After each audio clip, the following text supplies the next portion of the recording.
Hey everybody, and happy Socktober. We're going to try something on the fly, on the cuff, whatever you want to call it. We're just going to try to do it.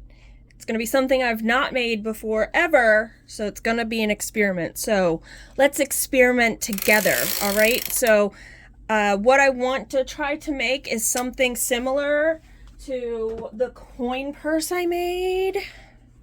But instead of this, you have to have the piece to put in it, right? I'm going to do a tiny hung hem.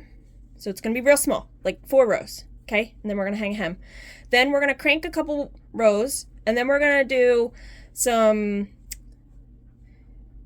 I guess, what you would do for a picot. But we're not going to hang that part. So it's going to be open holes. And then I'm going to crank. And then we're going to do a round bottom that will Kitchener. That's my dryer. That'll Kitchener across, and it's going to be kind of like a drawstring bag. So we're also going to be doing an I-cord.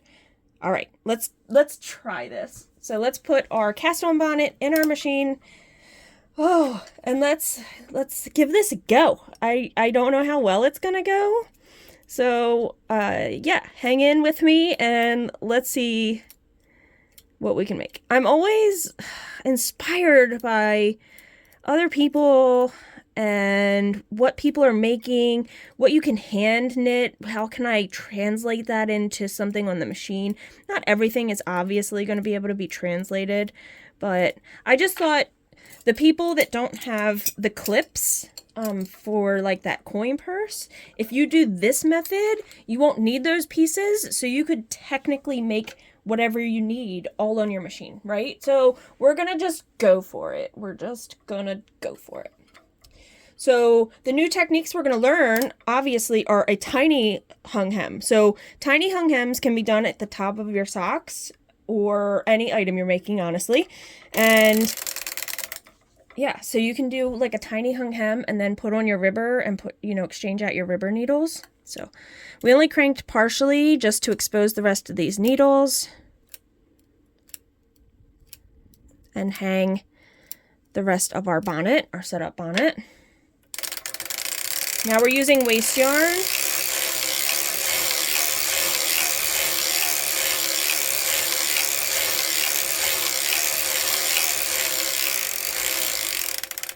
I'm going to get around to the last stitch and let that close. I feel like...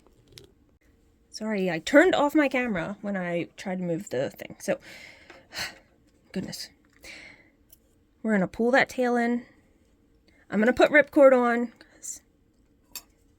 I like using the ripcord. My ripcord is a 65-pound fishing line, braided fishing line. You can buy it in multiple colors on Amazon. Okay. Start that on the first needle, crank around to the last needle closes, and then we're going to get some project yarn. I'm going to use some scraps. So we might have to change color a little bit eventually, but we're just going to use some scraps I have. So let's pick this bright, vibrant purple since it's a good contrast for the waste yarn. And I'll be using up some yarn. So you load this in your machine. Now I'm going to do about 4 rows. You can do really tiny hung hems. You can do hung hems that are... Get out of there. You can do hung hems that are like 2 rows, 3 rows. We're going to do about 4. I have to sneeze, so if I sneeze, I apologize in advance. It might just go away. Resetting my counter, so I'm not counting manually.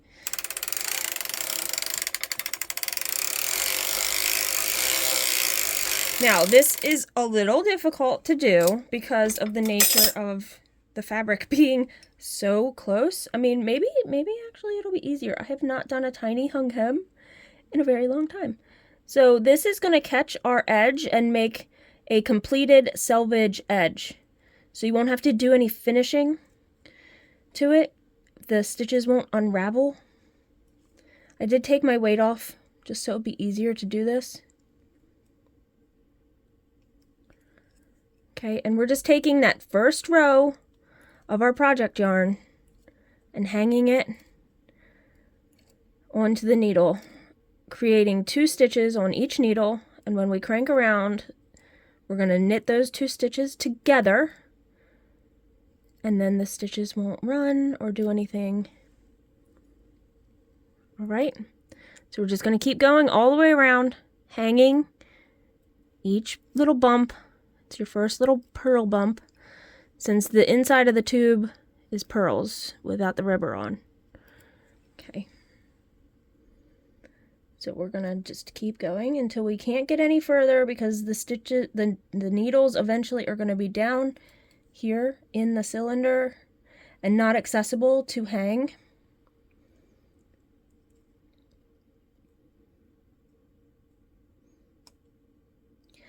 You know, there's a lot of people have really good advice on a lot of different groups on Facebook. I know there's a lot of groups on Facebook. Let me just start there. I'm not sure about anywhere else. If on Ravelry there's any groups. I know there are, actually, but I just don't really utilize those as much. We're going to put our weight back on.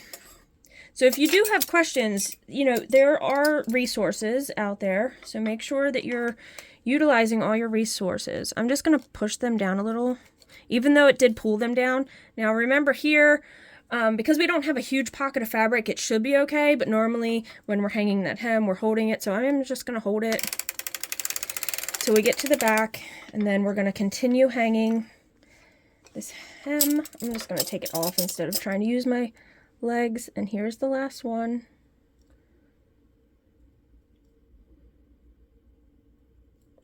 There we go, maybe that's better. My hand isn't maybe in the way. I feel like my light has been flickering.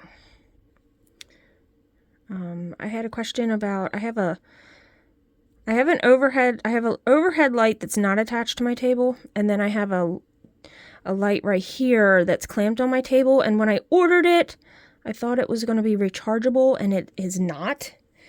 So I'm gonna have to find one. If there's anybody that has a good table lamp, like an LED little lamp, it doesn't have to be big. I'd like it to be able to clamp onto my table. So if I go somewhere that doesn't have good lighting, I can use my little rechargeable lamp. But yeah, I really should have returned it, but I've been really liking it. Did I catch? I believe I also caught. Let's take that back off. Did I?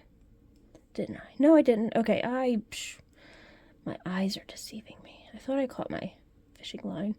Ooh. Okay, stay down over here. These little hung hems.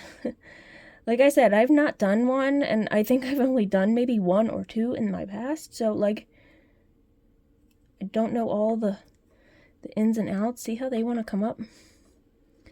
Maybe I should put my weight back on. Maybe that would help me a little bit here. I didn't get all the way around yet. I have, well, I can't tell how many I have. I did this one. No, I did. This was the last one. This one was kind of hiding in here. And then the last one is really hiding, so I'm going to pull my fishing line really tight. If I didn't pull my fishing line, I'd be pulling this. And I can see where my fishing line is going through here. And hanging that up there. Okay, so we've done a 4-row hung hem. I don't want my holes to be too far down. I want the holes where we thread our I-cord pretty close to the top of the bag. So let's do maybe 3 rows. Let's say 3 rows, okay? So that's finishing row 1. This is 2, 3. Actually, let's do one more. We're going to do 4. I'm going to stop here at the front. And what I'm going to do, my cylinder is 64 stitches, which is divisible by 8. So essentially, I'm going to try to make 8 holes. So I'm going to go from needle 1, 2, 3, 4. I'm going to hang 4 and hang that back to 3. So 1, 2, 3, 4. Pulling it out. This is how you do your picot, but I'm just going to do it a little bit different. And then I'm going to hang needle 5 on needle 6. Stitch 5 onto needle 6. Okay? Being careful not to drop it. All right, so that was 6, 7, 8, okay? So we're gonna do that all the way around. So 1, 2, 3, 4, and I'm gonna take 4 and hang it on 3. And this is hopefully gonna create a hole. If you can, you might be able to see it better when we move over here. Okay, 5 onto 6. This is gonna create like this hole. See this hole? That's my intent. So we're going to see if it works. Again, we're doing this on the fly. So this was 6, 7, 8. 1, 2, 3, 4 to 3. I'm going to switch the side of the pick I'm using. Okay. And then 5 to 6.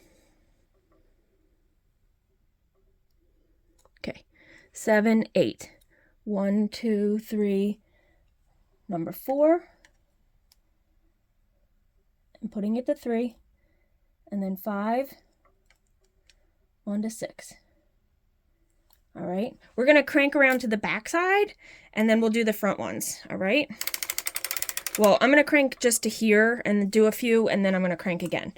All right. So that was 5 to 6, 7, 8.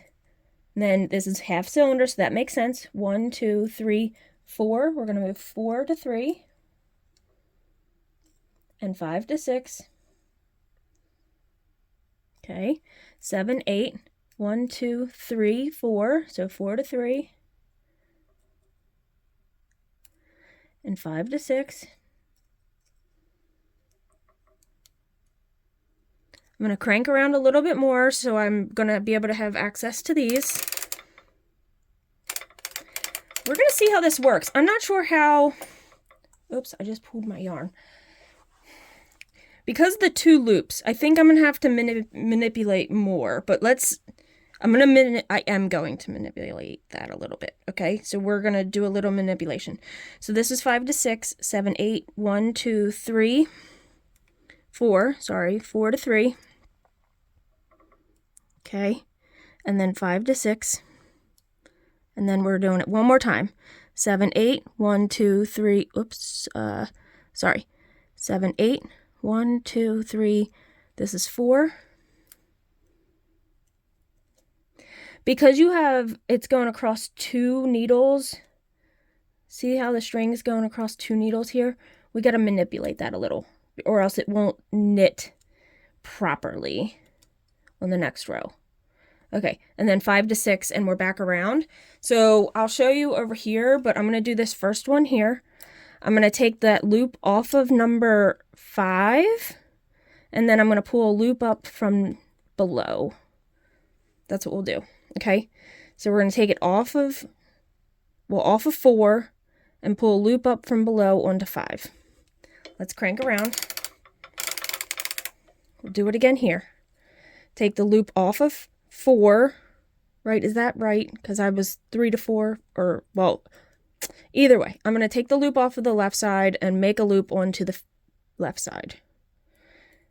Take the loop off the left side, make a loop onto the left side. Now it's creating, hopefully this hole will be big enough. That's what I'm hoping for. All right, so take the loop off of this one and bring the loop onto that one. Taking the loop off of, oops, let's crank it around a little bit more. We're going to see what happens here. Again, on the fly. Okay, it did create a hole. So let's finish these. Okay, off and on. Off, picking up the ladder below and on. Now we've done them all. Now we're essentially just going to make the body of the bag, right? So let's finish this row so you can see. There's my little loop, my little holes. That's going to be cool. Okay, so let's reset this. The bags I've been doing were like between 30 and 40 rows. So I'm going to run out of yarn before that, and we're going to change it to something else. So we'll do a color change in this episode also.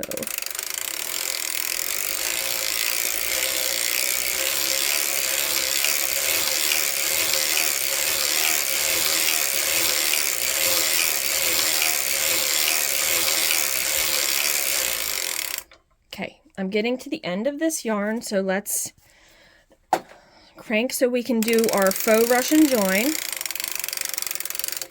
okay? So you take your end and you put it in your carrier, hooking the tail onto a few of the hooks, just like that, cranking to catch the tail, and then you get your new yarn. So let's see what I have up there. That's a cute purple. I want to make sure I have enough yarn, whatever I do. So, because we're going to be doing a toe. I mean, I can always add more yarn on. Let's just use this pretty light purple. Thread it into your machine, into your mast. Make a loop through the other loop. Okay. Essentially, you're making the 2 loops like that, holding that up, holding it, and then it'll catch all the tails. Okay. Let's get to, oh, that one didn't knit. Probably because the yarn was a little thick. Just like, so to fix this, if it doesn't knit a stitch, you have the stitch underneath of it. It is because it was double thick, but you're going to just kind of pull it out a little. The weight is heavy. Let's pull it out a little bit.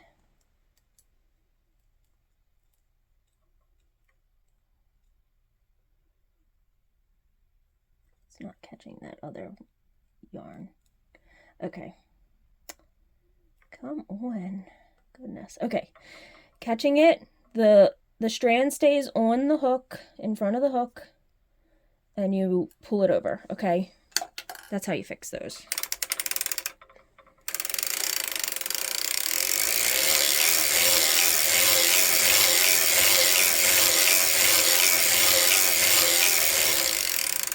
All right, so we're gonna try, let's hope I have enough yarn. I don't want to have to change for a toe. Oh boy. I think we'll be fine. I'm gonna do 31. All right. Now, you don't have to do a toe. Essentially, I could put waste yarn on and Kitchener half of the stitches, 32 to 32. I think it might be fun for it to have a rounded bottom, so let's do that. You could also do one toe on the front, then do a toe on the back, and then Kitchener on the bottom, and then it creates like this. It creates like this, and you would be Kitchenering where because these would be the toes here, and you Kitchener at the bottom. So you could do that, or you know, whatever you want your little sack shape to be. So let's lift up the needles and we'll do this. Let's try doing, remember we talked about a rounded toe? So let's try that. Let's see if I can even make that work. So you crank to the back, you put your heel spring on, and I'm going to lift 2 stitches to decrease 2. Whatever you do on one side, you should always do on the other. Lift to decrease 2. We're going to lift and decrease 2 again. Lift and decrease 2. Now we're going to do this 3 times. Lift and decrease 2. Let me put my weights on. This will be the 3rd time on this side. And then we'll switch to decreasing only 1 until I get to my target mark. And we'll count how many times we do that so we can remember. Okay, so 2. Well, to this red mark, essentially. All right, so the red mark on this side too. So now we're just gonna lift 1. So we did that 1, and that's 1 again. 2, 2, 3, 3, okay, and then 4, and then 4, okay. So we did it 4 times. Let me just fix my weights again. Okay, so to increase, you push the needle down on the opposite side. So we're going to do 1. Come on. And then decrease opposite side. 2.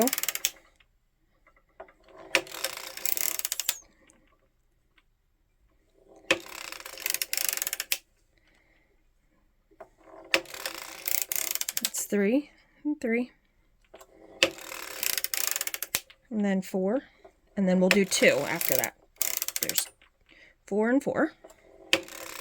Okay, and then decrease 2, This will make the roundness the same on the top and the bottom. Pushing 2. Let me adjust my weights.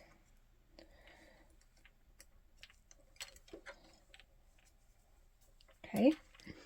Yarns on this side, decreasing on 2 on this side. 2 on this side. 2 on this side. And we're halfway on that side. Oh, which then puts us on this side. Does it matter? No, it doesn't. I don't normally start from... Well, and how would I do that? Hold on. Remember, this is all a test. So if we're on that side, I don't want to crank off my waste yarn the opposite direction. So we'll just do one more row. What is it going to hurt? So just go around to the other side. That way we're moving in the right direction. I probably should have started opposite, maybe? I don't know. All right. Leave yourself a long enough tail so you can Kitchener that closed. We're going to look at that toe and see what it looks like. And then I will come back, set up, and be ready to show you guys an I-cord. All right? Tuck that in. Good contrasting yarn. Let's see. Green should be good. So we'll do a green. Okay. Oh boy, I'm excited for to see how those holes look too when it's not like stretched out on the machine that we made. That's kind of fun. Okay. Cranking to the front so we can then put all our needles back into work. Okay.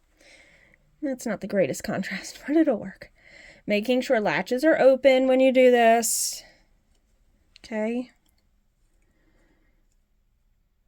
All right. Slow, because where are you liable to drop your stitches? In your corners. All right, I'm going to take the heel spring off.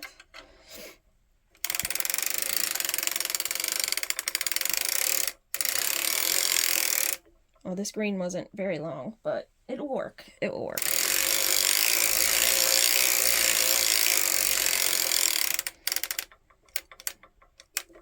Okay. Just gonna pull that little guy in. Not that that mattered. Okay. Hold your project and weights. Taking it off. Okay. Oops. That's okay. Putting our weights on the table. Let's lift you guys up. All right. Bonnet. Set up bonnet. Okay, here's your tiny little hung hem. Here's our holes. So this is going to be a tinier little pouch. Okay, it's fine. There's where the ends are. Come on, focus. We're going to pull it out the ripcord. Hopefully it doesn't curl too much on us. I never thought of the aspect of it curling at the top because of that. But I think it might be all right. Okay, so all this yarn, just pull it down. All right, it's going to be a tiny, tiny little bag, but here are where we would thread. We're going to thread our I-cord through. It does curl a little, but I mean, that's kind of cute. Like I said, this was off the cuff. So you would Kitchener across here. Oh, I don't like the look of that. Okay, I don't like the look of that.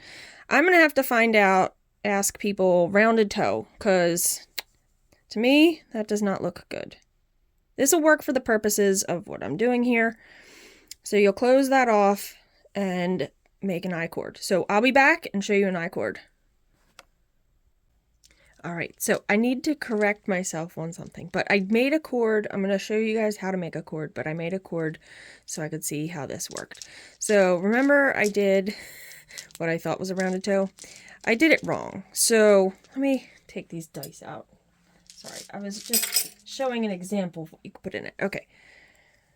So when we did it, we were doing 2, 2, 2, 1, 1, 1, 1. We should have done 1, 1, 1, 1, 2, 2. That's how you do the rounded toe. we'll do another video at some point and I'll show you guys the rounded toe, but it's not 2 decreases first, 2 needles at a time. It's ones, ones, ones, ones, and your 2s. Okay, so I did make an I-cord here. So this is actually a faux I-cord. I'm gonna put a link below for the Erlbacher YouTube channel, which has a real I-cord. Because I have the split yarn carrier, making the I-cord where you go around and around and around, like in hand knitting, you knit stitch, say 1, 2, 3, and then you move all your stitches back and go 1, 2, 3 again. This one we're just going back and forth, but because it's creating this flat fabric with only 3 stitches, it curls upon itself. So it looks like an I-cord, but it's just not a real one. So to set up, let me put them dice back in there. I just grabbed some dice, but I thought I would show because it's interesting. Also, I grabbed a set of playing cards. Now I'd have to make it deeper. This could hold tarot cards, playing cards, dice, little trinkets. Your kids collect rocks and stones. I know mine does. You know, it could be like a little trinket bag. So I just wanted to show you guys that it's just cute. Very excited about this. Okay, so let's make a faux I-cord. First, you have to set up your machine though, and the setup for this, which I'm gonna move the needle so you guys can see what's happening, is I only left 3 needles in my machine, so I'm gonna take those 3 out so you guys can really see. I'm gonna set them up over here. So because I have all the needles out right now, I need to pull the spring out a little bit to get your first needle in. Okay. And then once you have 1 needle in your cylinder, it's easier to put more than another. You can put more in, okay, just by pushing the other ones out. So we're going to do a faux I-cord. All right. Turned my video off. All right, so it's only going to knit across 3 stitches, and we're going to go back and forth like flat fabric. I'm going to use the same color that I used for that I-cord. We're not going to use the buckle. We are going to use a cast-on bonnet, though. So you're going to take and put all 3 on. Now, this can be fiddly, not going to lie.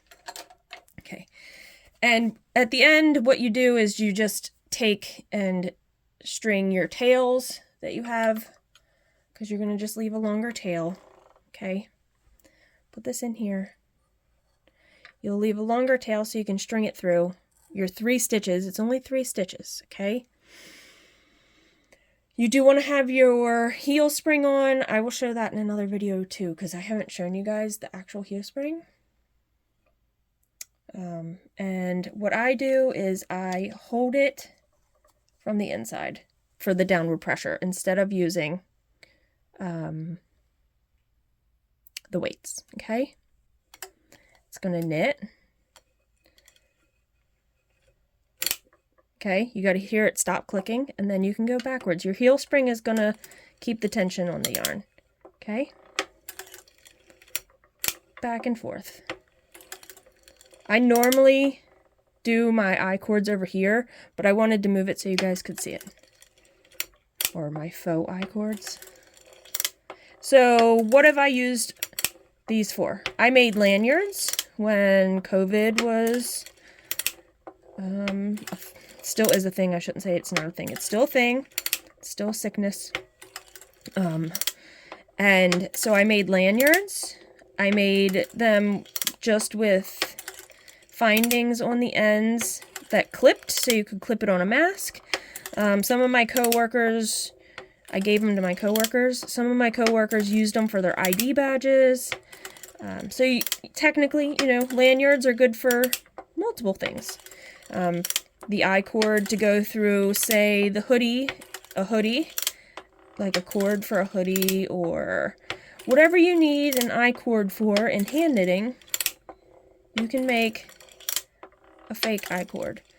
So my hand is still holding pressure. I am going to stop though and move it up just a little bit because it's getting further down and it was getting harder, not harder to hold, but. So I'm going to crank and keep doing this. Now, if I was going if you had all your needles out, you could go all the way around your cylinder. You can't see, but my yarn would come out of my carrier right now because of that split yarn carrier. All right. Like I said, I'm going to link a video down below from the Erlbacher YouTube channel that shows a real I-cord. And then my fake I-cord is here. So now you could do, I think I did up to 5, maybe even 6 needles. And it rolls on itself well enough that it still looks like a nice I-cord. So I'm just doing 3 because I feel like it looked nice with that one, so I just figured I'd stick with 3. Okay. So how do you know it's going to be long enough? Well, the bag is the circumference of your cylinder, so you can pull it up, see if it's going all the way around. It's not technically going, I'm only about halfway right now, so we're going to keep going. When I did the lanyards, a really good length was when the end of the cord hit the ground. So, but not everybody's table is the same height, because you put your machine on your own table, or you can buy these tables from Erlbacher. The machines clip right onto the table. So just keeping the pressure on it, because if you don't keep pressure on it, it's definitely not going to knit right. And the weight is just too much, and the heel fork is kind of weird to put on it, so just doing hand pressure is enough. So we're just going to keep on going, and like I said, when you get to the end, just clip a long tail, thread the tail onto a darning needle, thread it onto a darning needle, and just pull it through the 3 stitches, and you'll be fine.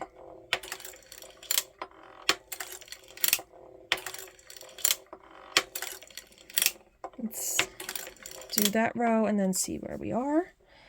Okay. So it's almost all the way around. I would do a little more. I tied knots on the end of my I-cord just because it looked nice. You don't have to do that. You can make it look however you want it to look. Just do a few more. I'll cut it. I'll put it on a darning needle and I'll show you. You just take it off. And since it's only 3 stitches, it's really easy to take it off the setup bonnet, your cast on bonnet. It's really not difficult. Okay. So let me just get scissors and cut this. I'm going to hold it up so it doesn't just fling. Okay. And then let me grab, oh, that's a tiny darning needle. Let me get a bigger one. Okay. Just take stay on there. Thread. This is a really big darning needle, but it'll be fine. Okay. So just thread it through all of these stitches. You could probably get both of these at the same time. Sorry if that seemed awkward. And then now they're on there, you can just take it off. Just pull it tight. And like I did, I just put a knot at the end of mine. I'll make another pouch so I can use this I-cord for something. I didn't grab that all the way, but it's not going to drop. It was just a ply. Okay, and then I just made a cute knot. Of course, after I threaded it through the machine. And like I said, it's really not difficult. Just what I did was I held in frame. Okay. I just held it and unpicked it and then threaded it through the 3. I mean, they're not going to run. These aren't going to run. Okay. So that is all you do for a faux I-cord to make your little pouch. I thought this was a really good experiment. I don't know where I put the pouch now. Oh, on the ground. I thought it was a good experiment in trying these holes here because I'd never done that. So yeah, thanks for sticking with me, guys, through this project. It was really fun, and it's a super cute little pouch. I mean, it's the size of my palm. See? Super cute. So I'll end up giving this to my little. She'll enjoy using it for something. All right. I hope you enjoyed this video, and happy Socktober, and I'll see you in the next one. Bye.